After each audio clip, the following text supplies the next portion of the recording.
بسم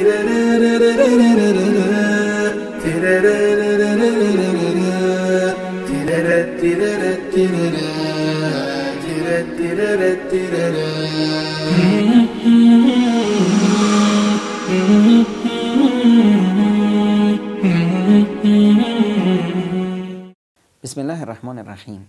همیشه سعی کنیم نظر لطف الهی رو به خودمون متوجه کنیم.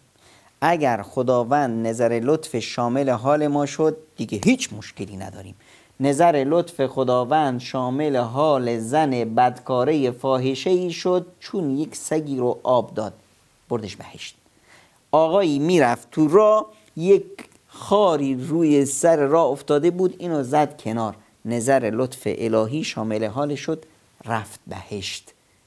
پس هرگز از نظر لطف الهی غافل نشیم. همونطور که بدیهای ما خدا رو از ما ناراض میکنه، خشمگین میکنه، همونطور خوبیهای ما باعث میشه نظر لطف الهی شامل حالمون بشه و یادمون نره هر کسی که به اندازه مثقال ذره، یک ذره خوبی کنه، خیرا یره، روز قیامت اجر و پاداش رو میبینه.